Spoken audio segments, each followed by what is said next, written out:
We're starting today with a false perception. Buffalo Bill Cody. I thought he was P.T. Barnum with a horse and a wardrobe that would rival the Kardashians. Well, what do you expect with fancy duds like this? Wrong. He was the real deal, with an unequaled flair for showmanship, which did more to promote a version of the West, both here and abroad, than anybody at the time. William F. Cody was born in a log cabin in 1846. At 12 years old, he was working on a wagon train. He tried his hand at gold mining at 13. He became a Pony Express rider at 15. He saw action during the Civil War. He became an Army Scout and in 1867 became a buffalo hunter, claiming he killed 4,000 buffalo in 18 months, earning his nickname. He returned to scouting for the Army in 1868 and participated in 16 battles during the Indian Wars and received the Congressional Medal of Honor in 1872. His reputation was building through dime novels in the East when promoter and writer Ned Buntline developed a stage play entitled The Scouts of the Prairie, and Cody, of course, starred in it.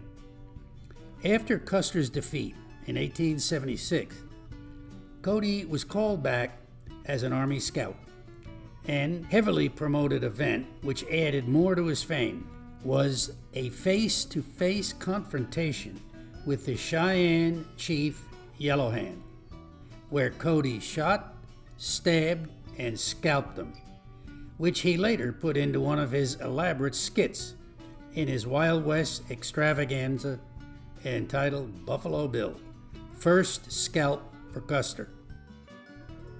The success of the play and his national reputation encouraged him to open the Buffalo Bill's Wild West show, which ran for 30 years and became the most popular traveling show in the world had ever seen.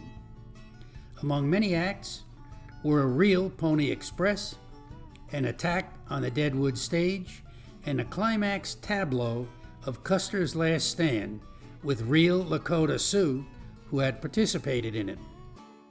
For one season, Sitting Bull was part of the show and billed as the, quote, slayer of General Custer. Cody brought Annie Oakley in 1885, and she was known as Little Sure Shot, with truly amazing marksmanship. Cody was still well regarded in the West and called back again at age 54 to scout for the military because of uprisings associated with the Ghost Dance. He went on to Wounded Knee afterwards to help restore order. It is often said the remarkable success of Buffalo Bill's show led, in part, to the development of the first Western movie, The Great Train Robbery, in 1903. I have modified my initial opinion somewhat. It would appear he did do a lot of things requiring real courage, but he was simply unable to leave and act on his part alone. He had to embellish it, and often a lot. In later years, he expressed regret over the senseless slaughter of buffalo, even though it was the stated policy of the Army. And in fact, he removed the scalping part from his show. However, he apparently did love little children, despite the little boy on the right, who appears, a little bit bored with the same old tall tales. And look upon the war headlines of the yellow journals every day in the year for the remainder of his natural life, has any right to oppose his elected humor, unless he submits an effective plan for the permanent abatement of disease. Born in 1859 in the slums of New York, the most celebrated outlaw used all three names: Henry McCarty, William H. Bonney, Billy the Kid. Ultimately became most known for Billy the Kid. Orphaned at 14 years old, his first offense was stealing laundry from a line. He soon carved a trail of death, killing 21 men and dying at 21 years old. More portrayals of Billy have occurred than any other bad man of the West, with hundreds of dime novels, books, motion pictures, radio and TV shows, even a song by Billy Joel, a libretto composed by Aaron Copland, and a concert conducted by Leonard Bernstein. One movie about Billy featured more Jane Russell cleavage than Billy, and was dubbed the first sex western. He's been portrayed by Audie Murphy, Roy Rogers, Paul Newman, Chris Christopherson, Val Kilmer, and many, many more actors. Numerous writers, from accomplished to hacks, have jumped on the bandwagon, each expanding the mythology and drifting a bit further away from reality with their version of Billy's exploits, and the public continues to eat it up. Even the first 3 governors of New Mexico each wrote their versions of, quote, knowing Billy the Kid. All manner of writing have focused on Billy. One juicy piece of writing described the soul of some fierce carnivore got into the body of this little man, this boy, this fiend in tight boots and a broad hat. Versions of his story have appeared in Book of the Month clubs. In 1877, Billy wandered into Lincoln County, New Mexico, a dreary, barren territory, with his band of regulators, as they were called. He was involved in the Lincoln County Wars. Although they lasted roughly a few years, they were vicious, with a lot of killing on both sides. Billy was an exceptional rider and skilled with a pistol. He practiced shooting every day, and it's said consumed more ammunition than any of the others. Eventually arrested for murder, he made a deal with the governor of New Mexico to testify against the others in exchange for a pardon. He testified, but the governor reneged on his end and sent him back to prison to be tried and hanged. Billy's audacious escape from jail itself rivals all other jailbreaks. The newly elected sheriff, Pat Garrett, relentlessly chased Billy until finally cornering him in a largely Hispanic area. Billy was fluent in Spanish and had made many friends and supporters in the community. The circumstances around Garrett's shooting of Billy are unclear. Was he armed? Did he resist? Was he shot in the back? Etc. Years later, an Hispanic, angered at Billy's death, shot Garrett in the back, while in the embarrassing position of urinating. The West's endless ironies continue. Garrett's assailant was tried and found innocent on the grounds of self-defense. Really? With your back turned and urinating. The remarkably skilled defense attorney, Albert Fall, went on to become New Mexico's senator, served as Secretary of the Interior under President Harding, and in 1931 himself went to jail as a mastermind behind the Teapot Dome scandal. There were essentially 2 Billy the Kids, a tough little thug, thief, murderer, and a romantic, sentimental hero, brave, and leader of an outnumbered band fighting for justice. Well, whichever extreme one takes, Billy the Kid remains an icon of pop American culture, and the skinny, buck-toothed kid from New York occupies the top spot in Western outlaw folklore. If Buffalo Bill was the #1 photo op of the West, George Armstrong Custer was #2. Custer was a mass of contradictions. Graduated last in his class at West Point, and was court-martialed twice. The second time because he went AWOL to visit his beloved wife. In both cases, his sentences were suspended. The first for urgent service in the Civil War, and the second to serve in the 7th Cavalry in the Indian Wars. Custer's service in the Civil War was outstanding. He was known as, quote, leading from the front. He was also known as a rash decision maker. He led a number of lesser attacks against Indian encampments and excursions into sacred Indian lands in the Black Hills. Prior to the Battle of the Bighorn, Custer discovered massive corruption among the Indian agents on reservations and the Department of Indian Affairs in Washington, stealing food and other essential supplies intended for the Indians. He reported this widespread activity and testified in hearings, even accusing President Grant's brother as an accomplice. After Custer's death, Grant publicly stated, quote, Custer's sacrificing of troops was wholly unnecessary, end quote. Custer's devoted wife, Libby, claimed she had a vision before the infamous battle and saw her husband being scalped. She waged a tireless campaign in writing and lecturing to turn a relatively mediocre military career into an heroic military genius, refined, cultivated patron of the arts, and budding statesman. She continued these efforts until her death in 1933, thus contributing to the myth part of the West. This is an image of the two officers Custer dispatched, splitting his command into 3 groups: Captain Frederick Benteen on the left and Major Marcus Reno. Benteen had 120 troopers. Reno had 140 troopers plus scouts and a slow-moving pack team with ammunition trailing far behind them.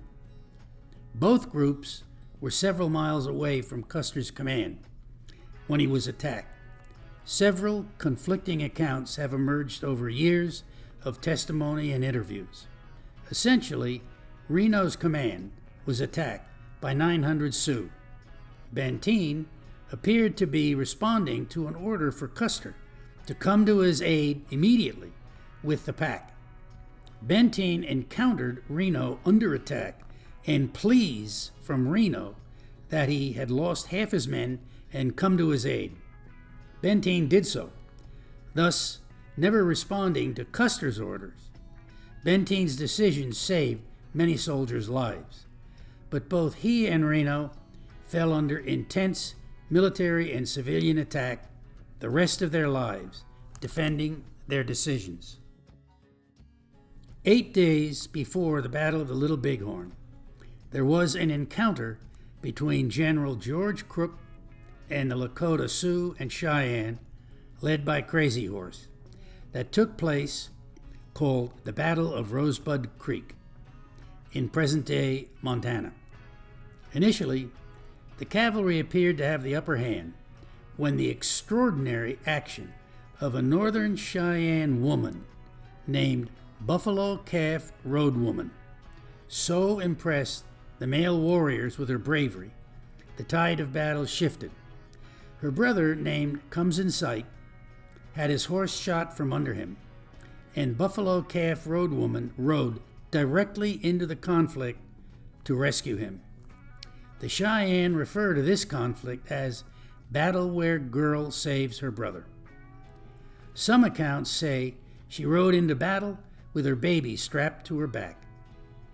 This battle did not result in a decisive victory for either side, and with the combatants on both sides numbering between 1,200 to 1,500, the casualties were, relatively speaking, light. But it set the stage for a week later at the Little Bighorn, and quite possibly answering the biggest question of the entire Indian Wars: who killed Custer? 6 documented Cheyenne and Sioux women were in the battle. The most revered was Buffalo Calf Road Woman, who carried a pistol and a war club.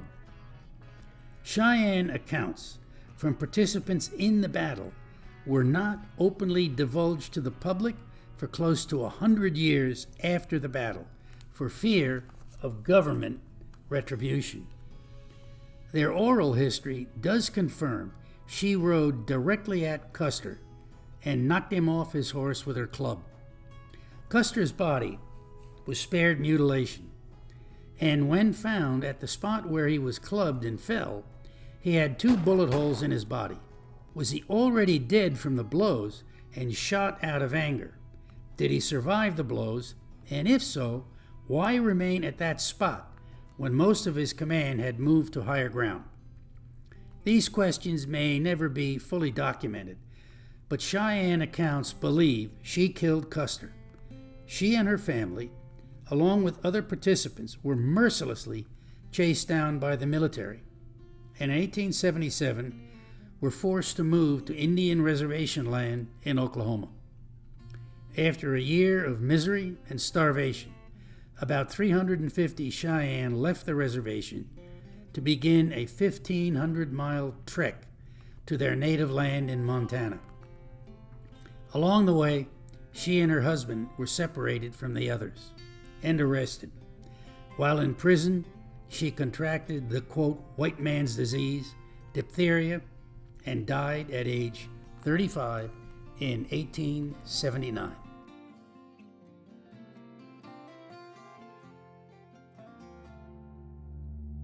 Quanah Parker was a powerful, brilliant, and influential leader of the Comanche Nation, a feared war chief and the main spokesman for peace. He was half white. He was the son of a Comanche chief and a white woman named Cynthia Ann Parker, who was captured by the Comanche as a child. Quanah was a full warrior at 15 years old. When he was only 12, the Texas Rangers attacked his village and recaptured his mother. She never assimilated into white society, tried to return to the Comanche, and took her own life in 1870. The Comanche fought the military and whites for 40 years. They displayed a special hatred for the buffalo hunters. This is an 1868 photo of a scalped buffalo hunter. When the Comanche finally surrendered in 1875 and settled onto reservation land, Quanah became the revered spokesman for his people, encouraging peace, fair treatment, and forging powerful contacts in Washington, including Teddy Roosevelt.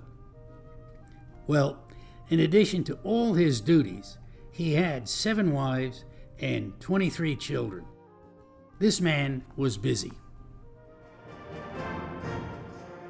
Movies make you famous, particularly with a cast like this. Robert Leroy Parker and Harry Longabaugh became Butch Cassidy and the Sundance Kid. When Butch formed the Hole in the Wall gang, both he and Sundance had done petty crimes, each serving 18 months in jail for stealing a horse.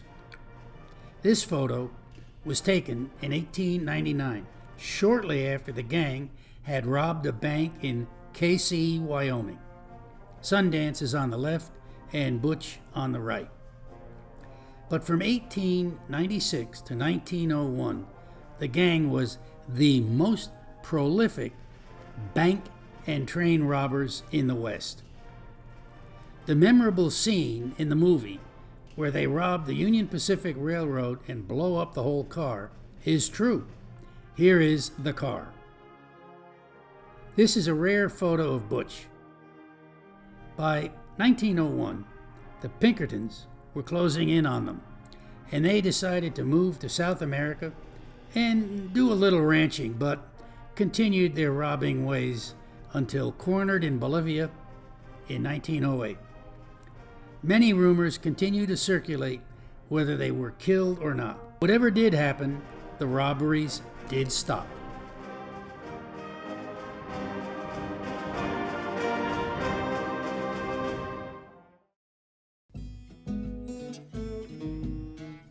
This is a brief look at how early photography captured the Old West.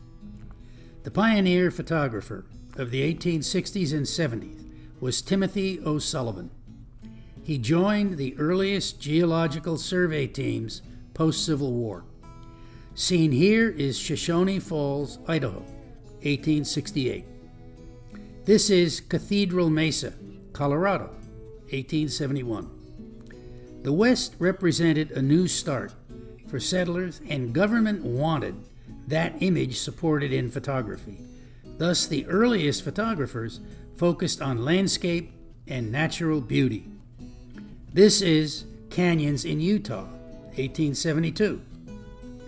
O'Sullivan's images accomplished the desire to communicate the grandeur of the western landscape. This is Canyon de Chelly, Arizona, 1873. Photographers soon found out the need for drama, action, or simply put, heroes and villains. This is a very brief look at several rarely seen real photos of some of the characters that have often become familiar names through literature and film. Perhaps a familiar name, Joe LaForce, was referred to in the Butch Cassidy and Sundance movie as part of the relentless posse chasing him in Sundance. His most notable accomplishment was, in fact, arresting and getting the gunman Tom Horn hanged for shooting a 14-year-old sheep herder. Well, later evidence suggests he falsified the evidence. Just who can you trust? Outlaw, bank, and train robber Jesse James had strong ties to the South and supposedly sought revenge for the way Southerners were treated after the Civil War. His rampaging lasted 16 years until, as the song goes, that dirty little coward, Robert Ford, shot him in the back in 1882. The first woke gang, the Rufus Buck Gang, all teenagers, Anglo, Native American, and African American. Very short-lived, they began robbing and killing in 1895 and were caught and hanged in 1896. Definitely an equal opportunity organization. Although this very resolute Texas Ranger is unnamed, he does portray a group of totally dedicated law enforcement personnel. A story goes about the Rangers that a distraught local sheriff asked for help from the Rangers, that a mob was forming in town and he was afraid of a riot. Upset when only one ranger came, the sheriff was told, "One riot, one ranger." Belle Starr fancied herself as the Queen Bandit, palled around with Jesse James and the younger brothers. She was shot and killed in 1889, and the case is still unsolved to this day. I really wonder how hard the law really tried. Phoebe Ann Moses became famous at age 15 years old. She defeated an older and well-known sharpshooter in a contest and actually later married him. She became known as Annie Oakley, an extraordinary shot and major sensation of Buffalo Bill's Wild West show. Among her major accomplishments, she successfully sued William Randolph Hearst for libel. Well, would it be accurate to call this a hip shot? Gunfighter John Wesley Hardin claimed to have killed 42 men, notorious for a bad temper. After a long night of gambling and drinking, he retired to his hotel room. The person in the next room was snoring so loud, Hardin couldn't sleep. He shot several times through the wall, killed him, and went to sleep. Dallas Stoudenmeyer was the marshal in El Paso and is famous for the, quote, 4 dead in 5 seconds gunfight, end of quote. In 1881, Marshal Stoudenmeyer was eating dinner at a restaurant across the street from a saloon when he heard gunshots. He rushed onto the street, shooting as he ran. He killed 3 shooters and 1 innocent bystander. Not that bad shooting for on the run. Wyatt Earp, second from the right, is seen here with Doc Holliday and his brothers, Virgil and Morgan. Probably the most famous lawman of the West and portrayed in scores of Hollywood types. The gunfight at the OK Corral lasted approximately 30 seconds. 3 bad guys killed, Tom and Frank McLaury and Billy Clanton. Also, it occurred at the intersection of 3rd and Fremont, actually several blocks away from the fabled OK Corral. Doc Holliday appears in any tale including the Earps. He was a friend of Wyatt's. His ailing lungs are well known and, quite frankly, not helped much by the cigar he appears to be smoking. Although often portrayed as lawless, bad guys did get caught and punished. This is the Dalton Gang. The term Buffalo Soldier was given the African Americans serving in the 9th and 10th Cavalry Regiments from 1866 to 1890 by the Indians they fought against. It was a term of respect for the ferocity with which they fought, earning 12 Medals of Honor during the Indian Wars. Wild Bill Hickok was the real deal. A soldier during the Civil War, a scout, a lawman, gambler, and famous for many gunfights. He was killed in Deadwood while playing poker and holding 2 pair, aces over 8s, known today as the Dead Man's Hand. Mary Jane Cannery, better known as Calamity Jane, was a true frontiers woman, was an explorer, an Army scout, a sharpshooter, sometimes companion of Wild Bill's, and an alleged prostitute. In the mid-1800s, Wild Bill Hickok called Springfield, Missouri his home. He played a lot of poker with local resident Davis Tutt. An argument over Hickok owing Tutt $25 resulted in Bill giving him his prized possession, his watch, as collateral, on the condition that Tutt doesn't wear it until Bill pays him. The next day, Tutt was flashing it about town. On July 1st, 1865, the first known face-off gunfight in the street occurred, now a staple of every Western. They stood 75 yards apart. Tutt missed, Hickok didn't, and his legend got even bigger. There's 2 bronze plaques in the street where the 2 stood. It's a beloved story in Springfield. Bat Masterson was the real deal. Army scout, buffalo hunter, Indian fighter, professional gambler, journalist, and serving with Wyatt Earp as deputy sheriffs in Dodge City in 1876. Later as a journalist in New York City, Masterson became known as a, quote, White House gunfighter, end of quote. His friendship with Teddy Roosevelt earned him a federal appointment. This is not your local bank teller, although he basically looks like it. During the Civil War, Cole Younger was a guerrilla fighter and a bushwhacker, and later the other half of the James Younger gang. They robbed and pillaged until finally caught in 1876. He went to trial, and in the sometimes mysterious law of the West, did not get hung. Instead, he was released and pardoned. This is a well-known photograph of the 19th century West. Olive Oatman was captured by the Mojave Indians after they killed her parents. She was held captive for 5 years and then released, but not before given a tattoo, which, to the Mojave, meant good luck in the afterlife.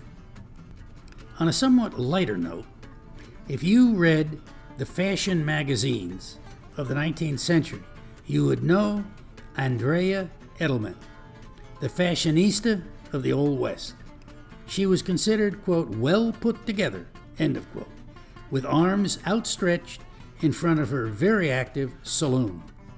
The first and most important series of Homestead Acts was passed by President Lincoln.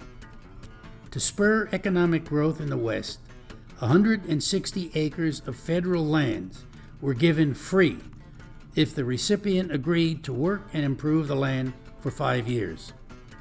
This image is typical of desperate but hopeful homesteaders. It was forbidden for any persons taking up arms against the U.S. government, which therefore excluded Civil War participants in the South. It produced mixed and complex results, with about 80,000 acres of the 500,000 occupied land going to homesteaders. The rest went to developers, cattle ranches, and railroads, etc. Forced marches were not confined to the eastern tribes and the Trail of Tears. In 1864, 8,500 Navajo were forced to travel 300 miles in 2 months from their homelands in Arizona to New Mexico so that settlers could move in. On the trip, several hundred died. Gambling was a very popular profession among outlaws, gunslingers, and regular citizens as well. W.H. Sims, seen here in an almost comical pose, was an elite gambler and among the best in the West. As the West became more populated, it became increasingly looked down upon, and several states began passing anti-gambling laws, for the most part largely ignored. Wild Bill Hickok comes back one more time. From earlier images that we saw of him, we know he was no matinee idol. This is probably the most complimentary image of him there is. This is definitely the best image without buckskin, hunting knife, guns, and other gear disguising a woman under it all. This is Calamity Jane, possibly dressed for a liaison with Bill. Her life was not easy. One of 6 children, already had several jobs by 18 years old, prone to wild exaggeration. She arrived in Deadwood in 1866, and yes, she worked for Madame Dora Dufresne, who was a madam. But Wild Bill was the love of her life, and after he was killed at the poker table, she frequently claimed to be Mrs. Wild Bill Hickok, but no proof of their marriage has ever been found. This is not your school marm or Sunday school teacher. This is Pearl Hart, who attempted one of the last stagecoach holdups in 1899 and was caught. She was tried and sentenced to 5 years in prison. Due to unusual circumstances, she was released in 2 years. She was pregnant. Now, how does that happen in prison? This is probably the only image of Bat Masterson on the left and Wyatt Earp together, while they were serving as deputy sheriffs in Dodge City in 1876. They both achieved legendary fame as lawmen of the West. Bass Reeves, a name we should know, but we don't.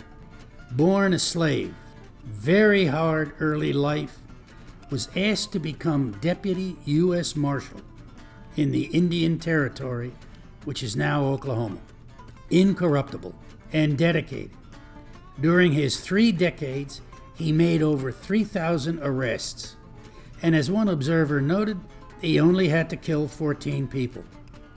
At 6'2" and over 200 pounds, and a crack shot with pistol and rifle, he was feared by any lawbreaker. His integrity went so far as to arrest his son for murder and his minister for stealing. Consider this. When he wasn't working alone, he worked with a local Indian.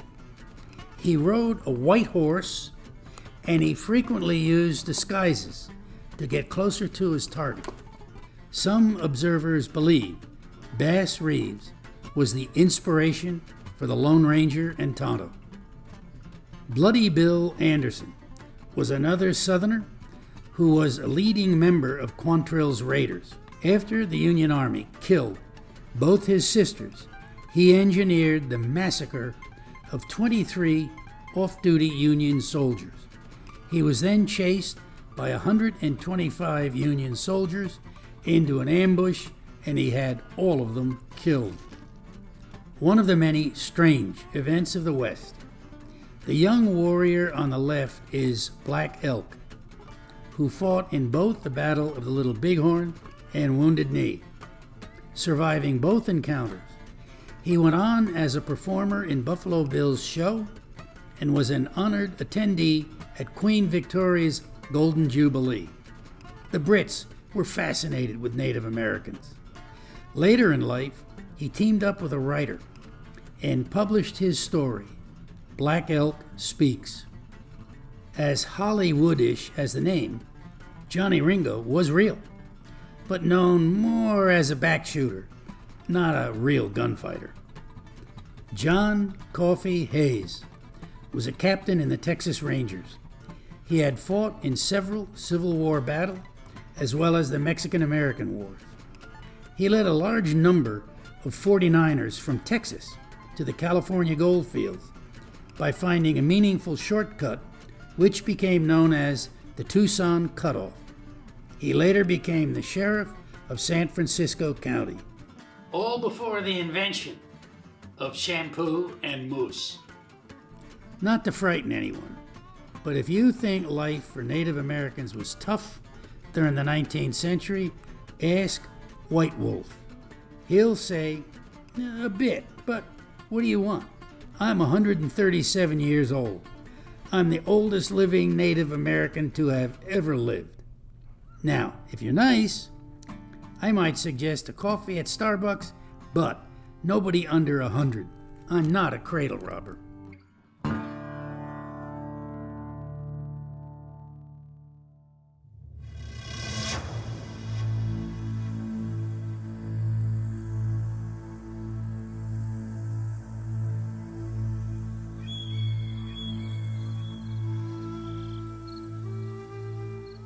At the turn of the century, the Southwest signaled a major change in the portrayal of Native Americans in art and photography.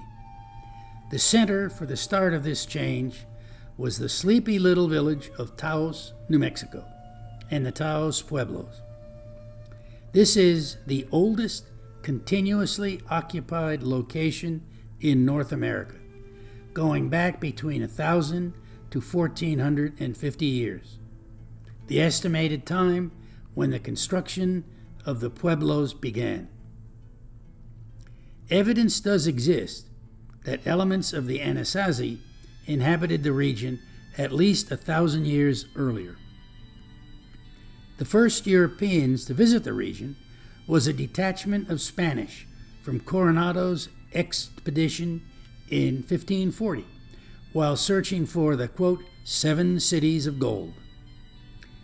By the time of the American independence in 1776, there were 67 Spanish families residing in Taos Valley, along with the Tewa-speaking Puebloans, residing in these magnificent adobe structures.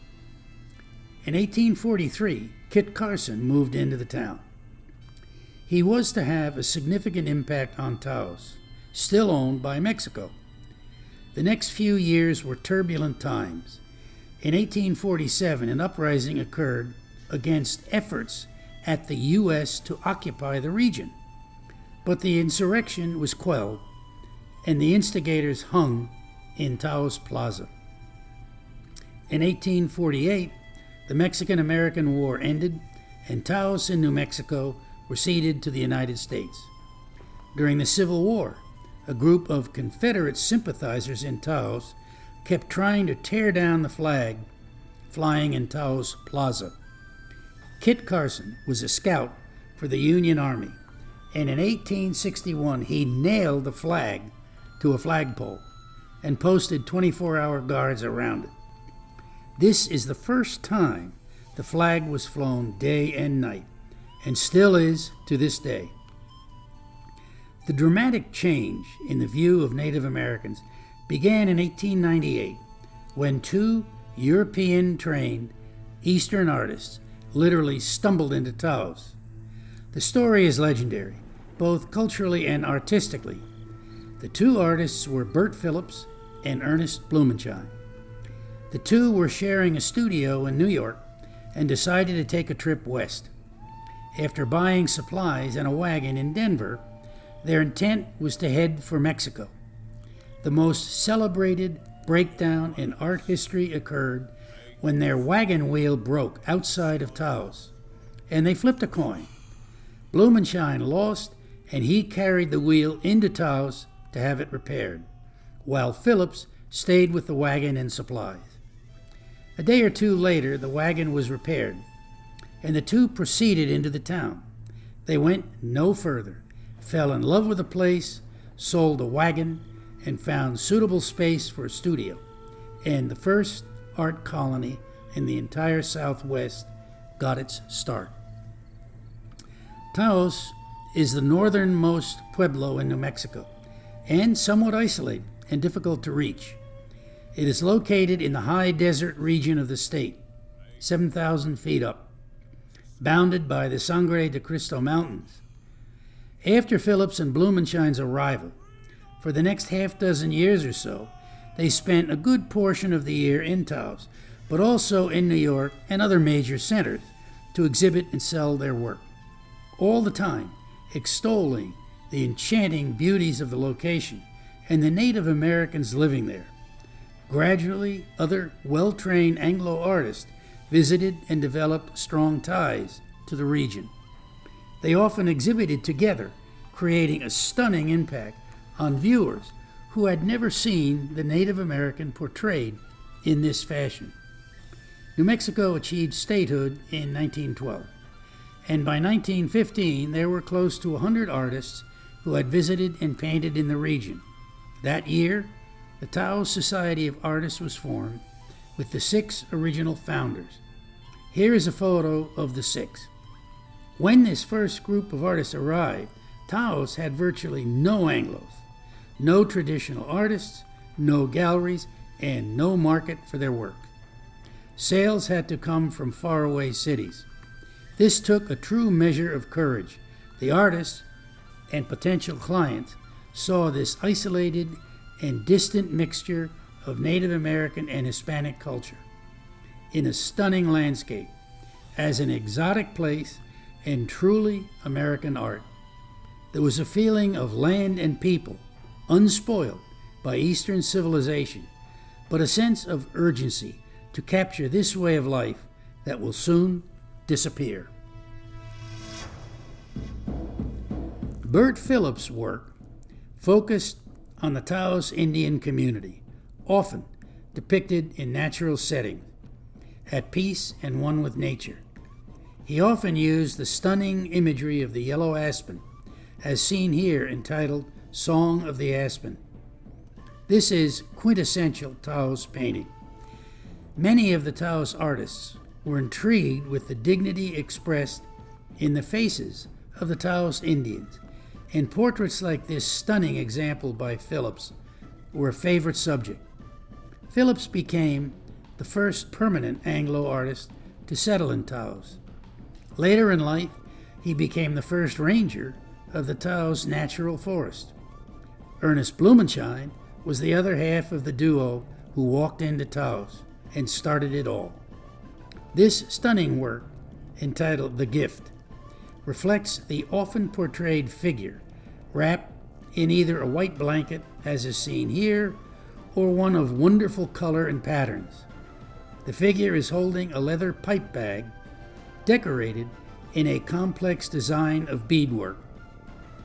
Blumenschein also fell under the spell of penetrating portraits, as seen in this image of a young man from the Pueblo. His work gradually shifted towards a more stylized or modernist approach, especially in landscape scenes like this work entitled Sangre de Cristo Mountains, painted in 1924. Initially, Ernest Blumenschein split his time between Taos and New York, where he taught at the Art Students League. He moved to Taos permanently in 1919. Joseph Henry Sharp was a devoted painter of Native American tribes, initially of the Plains Indians. Although Phillips and Blumenschein are credited as the founders of the Taos artist community because they stayed and developed it, Sharp actually visited briefly in 1883 and was the one convincing Philip to go west and paint. Sharp had been commissioned by Teddy Roosevelt to paint 200 portraits of the Sioux and Crow, like this painting of the great Sioux war chief, Rain in the Face, painted in 1900. Less than a quarter century after the Little Bighorn, Sharp was authorized a studio at the edge of the Little Bighorn grounds by Roosevelt. Sharp returned to Taos and settled in 1909. Sharp's specialty was figures seen inside in their quarters, often bathed in firelight and shadow. This piece is entitled The Story of the Robe. The figures are recounting deeds of bravery depicted on the buffalo hide before them. Sharp was more experimental with etching and other complex forms of monotypes combined with etchings. These were very unpredictable. In his own words, you have no idea what you're going to get until the final press run. This remarkable piece is the only female image he did with this process. She is a member of the Taos Pueblo, whose name was Do Re Ta. This is a traditional oil painting of her that was purchased by the Smithsonian in 1900. Sharp's early commitment to painting the Native American was captured in a very simple statement: "If I don't paint them, who will?" The paintings of Irvin Kaus were the most poetic of the original 6 members, and perhaps contributed the most towards changing the public perception of the West and Native Americans. Kaus conveyed harmony between the Indians and their surroundings. Raised in Saginaw, Michigan, Kaus spent considerable time among the nearby Chippewa and Ojibwa tribes. After years of study and residing in Europe, he became dissatisfied and sought a, quote, uniquely American look. He returned and began painting in the Pacific Northwest among the Klickitat tribes, when his friend Joseph Sharp, again, offered his advice, suggesting Kaus visit Taos. He did so in 1902, returning again every summer until 1928, when he established permanent residence. His exposure to New Mexico and the high desert light had a profound effect, lightening his palette. Many of his works depicted a crouching figure engaged in a variety of activities, like this figure painting an image of what appears to be a kitsina. Kaus did not restrict his work to indoor scenes. He frequently depicted a single figure in the natural setting around the Taos area. Kaus's quiet, reflective interpretation of the Taos Pueblo Indians achieved tremendous popularity and public awareness, contributing to his becoming the first president of the newly formed Taos Society of Artists in 1912. Kaus's work became possibly the best known of the artists because of commercial relationships that he developed. Beginning in 1914 and for the remainder of his life, his paintings were used by the Santa Fe Railway on their tremendously popular calendars. Seen here is a classic example, and note the railroad seal in the upper left corner. These calendars were enormously popular and were found in millions of homes. Colorful, complex Indian blankets were also found in many of Kaus's paintings, as in this piece used on the 1929 calendar. Another example, entitled Chief's Blanket, makes full use of the colorful zigzag pattern. This small pair of oil sketch proposals were submitted to the well-known Beacon Blanket Company as concepts for advertising their popular and authentic Indian blanket designs.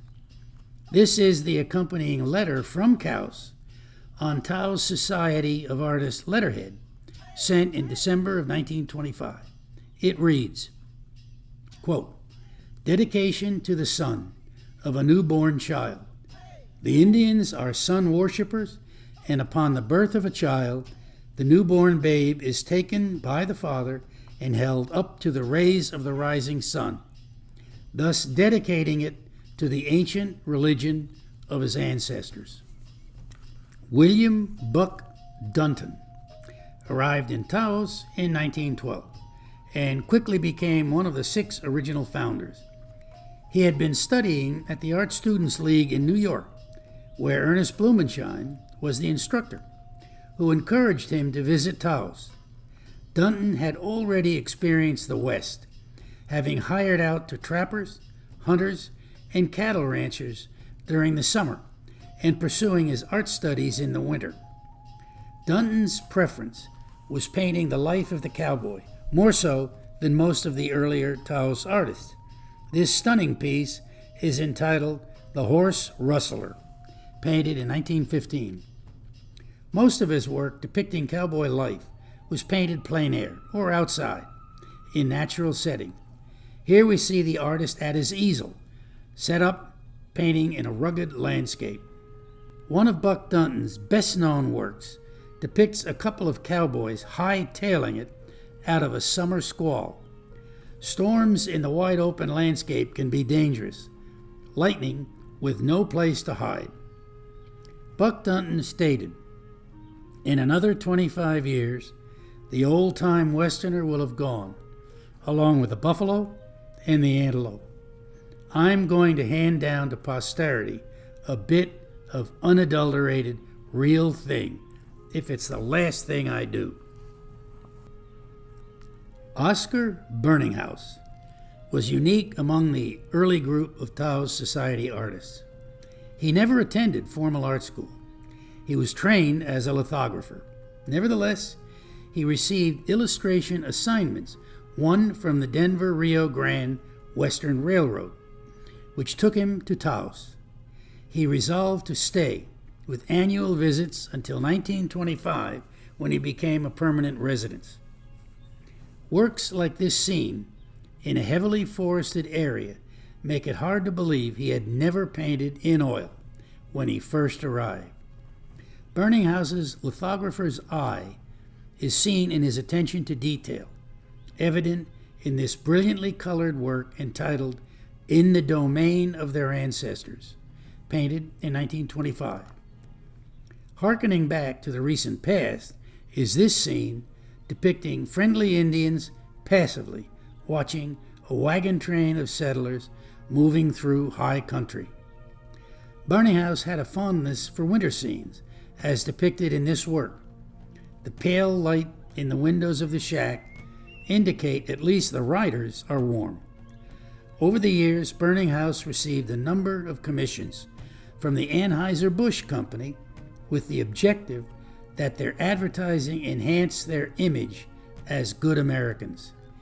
This ruggedly painted work, entitled "At the Watering Hole," is only 9 by 12 inches in size, but demonstrates Oscar Burninghaus's rapid, thickly painted style.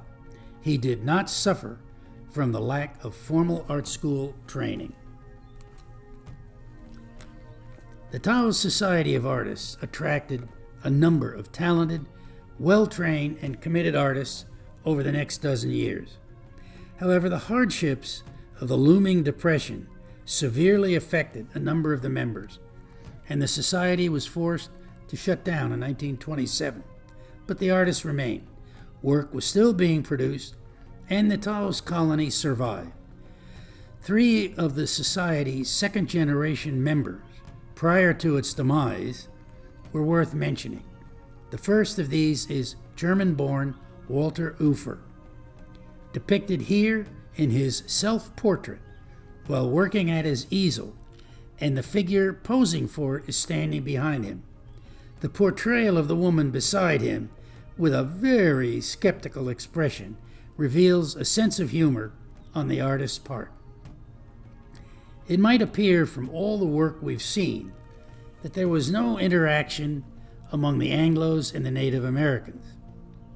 It wasn't so, but the local Indians were the focus of most of the artist's work.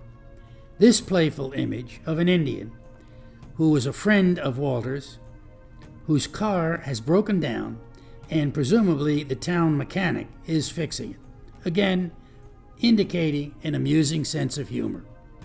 Here is another image of interaction depicting three Indians listening to piano music, quite possibly in Walter Ufer's home, with his wife at the keyboard.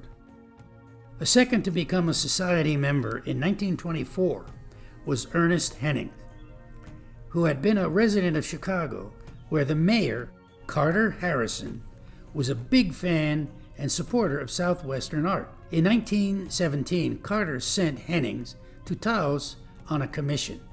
He loved what he saw, and he moved there permanently in 1921. This masterpiece, entitled The Announcement, reveals Hennings' preoccupation with design, light, and shadow. Here the patterns on the Indians' robes, vertical on the standing figure and horizontal on the dominant seated figure, shape the composition. The perfect backdrop for a Taos painting has to be the aspen trees in full yellow color. Entitled Passing By, here Hennings brilliantly captures the sense of the Taos Indian being completely at one with his surroundings. Hennings was not particularly interested in ceremonies and artifacts. He was influenced by the European decorative Art Nouveau approach to composition. Here Hennings combines the outdoor natural settings with the carefully positioned figures and dominant presence of the striped robe in the foreground. Ernest Hennings made a major impact on the collective body of Taos art. Here we see the artist painting from the trunk of his car. Victor Higgins was the youngest of the society group, known as formal, businesslike, who painted in his three-piece suit. Higgins was another Chicago artist sent to Taos by the city mayor, Carter Harrison, becoming a resident in 1915 and society member in 1917. His earlier work, this piece entitled Fiesta Day, fit squarely within the subject, style, and composition of the Taos artists. But Higgins became increasingly influenced by the aspects of modernism practiced by artists like Marsden Hartley and John Marin. Over time, his focus shifted to landscape as he sought what he called authentic American art. This image was a new and more modern way to interpret the landscape around the Sangre de Cristo Mountains. In spite of his considerable success and award-winning reputation, later in life he experienced financial difficulties and executed a number of small, quote, little gems, as they were called. He would pack them in his car, go on the road, and sell them for $300 apiece. This little gem recently sold for $300,000. When Victor Higgins died in 1949 in Taos, it was often said that signaled the end of the art colony as it once had been. A quote from Victor Higgins is deeply revealing about the importance of Taos. Here is the oldest of American civilizations. The manners and customs and style of architecture are the same today as they were before Christ was born. They offer a painter a subject as full of the fundamental qualities of life as did the Holy Lands.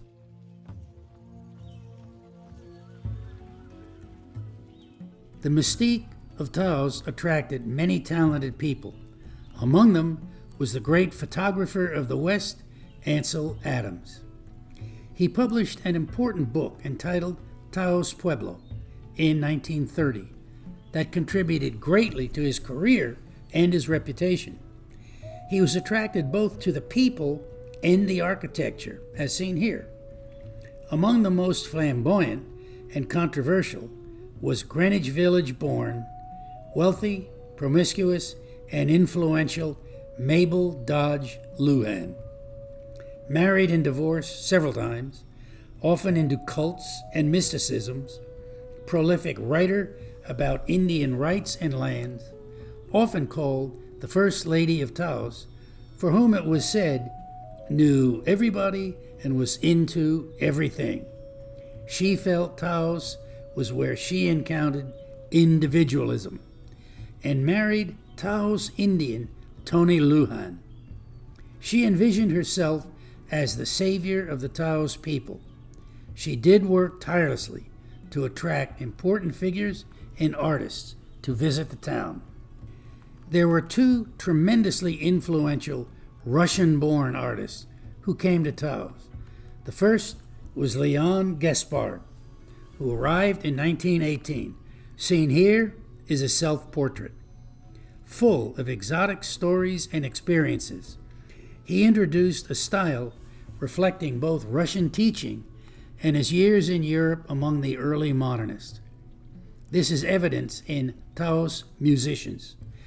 Gaspard was attracted to images like this Taos horse and cart and reminded him of villages in Russia. The second, and monumentally important, was Nikolai Fachin, who came to Taos in 1926 at Mabel Dodge Luhan's invitation and stayed briefly in her home. Fachin was a prolific worker and developed an instant attraction to both the Hispanic residents of Taos as well as the Indian population. His brilliant brushwork was unlike anything other artists had seen, yet he was welcomed into the community. Apparently, problems in his marriage caused his early departure in 1933, but his impact remained as future artists marveled at his bold new style and learned from it. The Fachin effect is evident in this figure piece of a Taos man in brilliantly colored robes. The artist, Bert Proctor, left his career as a Stanford-trained mining engineer after visiting Taos and never looked back. Frederick Becker was one of the many artist visitors, first in 1905, and for many seasons he lived with the Kit Carson family. They say Taos brings out the best work in an artist. It is true. In this lushly painted winter night scene described as Taos Winter, executed around 1910. Where else would the co-writer and star of Easy Rider, released in 1969, spend decades other than in Taos? Dennis Hopper, the counterculture icon, acquired the house Tony Luhan built, which he called the Mud Palace, filled it with his friends, and had a decade-long party. The town learned to love him. Easy Rider is the de facto Taos film, and after Dennis Hopper's death in 2010, there's an annual Dennis Hopper Days festival with an Easy Rider ride. Not every special event is a Dennis Hopper festival. Among the three cultures, there were many festivals, celebrations, and religious ceremonies. We see images of onlookers in Taos Plaza. These events were important material for the artists. This is a San Geronimo feast day seen inside the Pueblo grounds. San Geronimo is the patron saint of Taos. When the Spanish left New Mexico, an agreement was reached with all 19 pueblos in the state that they would be Catholic and have a church on their grounds as long as they could continue with their own spiritual practices. This image is of the Taos Pueblo Fire Dance, held on Christmas Eve and painted by the Russian-trained Leon Gaspard that we just talked about. This last festival is a Pueblo deer dance with lots of color and movement. The traditional Taos wedding ceremony was a subject that Irving Kaus captured with great sensitivity and, as always, projecting universal sentiments. Not all of Taos' life was attending festivals and telling stories by firelight. The artists found powerful compositions in all segments of community at work, pursuing what was necessary to do in order to thrive within their individual circumstances. What you're looking at is the centuries-old practice of making adobe bricks out of mud, straw, and sun-baked, likely for the purpose of repairs to the Pueblo structure. Here is a single sheep herder watching over his flock, executed in a more modernist style and composition. With its strong color and shadow pattern, it's a stunning piece of work. With the extent of adobe construction, there was always need for skilled craftsmen, reflected in these remarkably penetrating image of two plasterers. These are by Oscar Blumenschein at his most perceptive. I don't think it's possible to get any deeper into the soul of a sitter than in these two examples. In the early 20s, there were a set of twins at work that were favorite subjects of Ernest Heming. He simply called them the Taos Twins. A touch of despair is clearly evident in The Dry Ditch. When one's livelihood comes from the land, this piece captures the unpredictability of weather and rainfall. One cannot depart the Southwest without acknowledging Georgia O'Keeffe.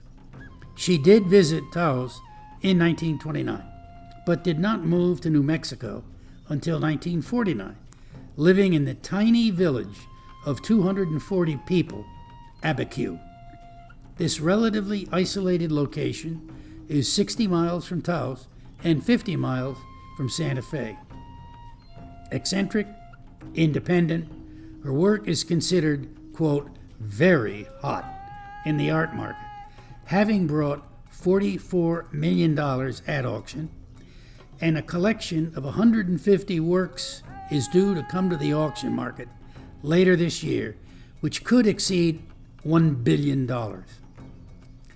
Taos still thrives today, with 140 artists registered with the Taos Art Organization who live in the area, and always many, many more that visit, paint, exhibit, and probably leave wishing they lived there. In recognition of its importance as the oldest continuously occupied community in North America, Taos has been designated by the United Nations as a National Historic Landmark, along with sites such as the Vatican, Chaco Canyon, and the Great Wall of China.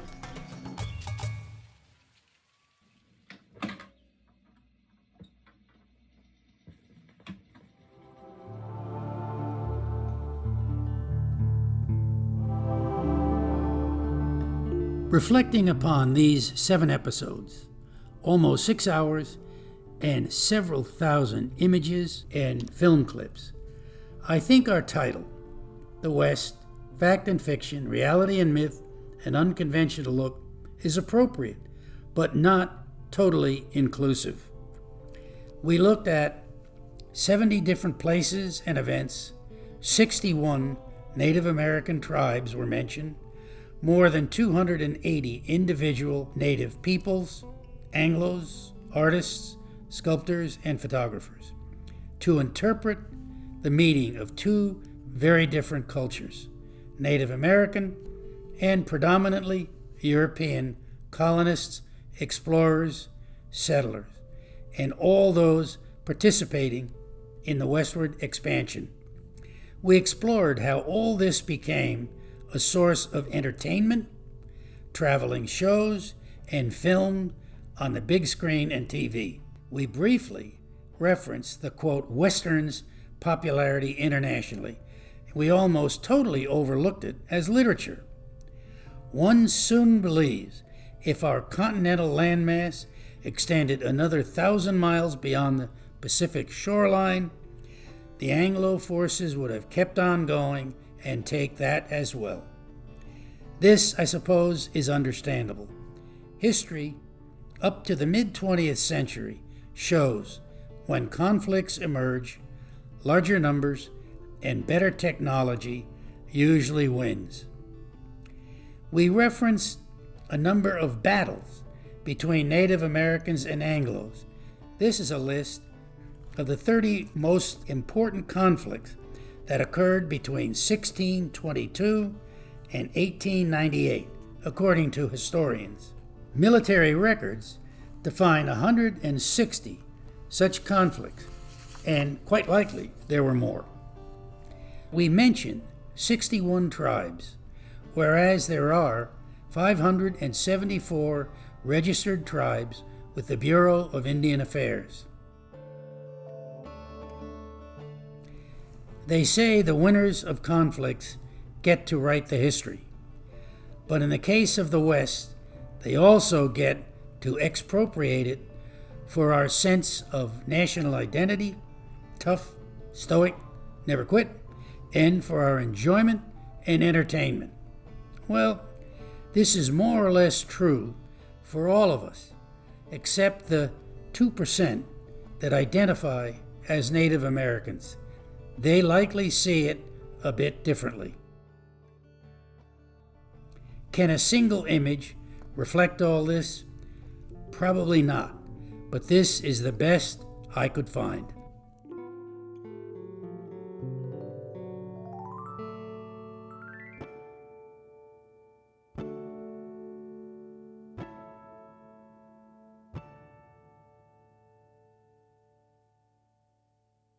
Y'all come back now. Here?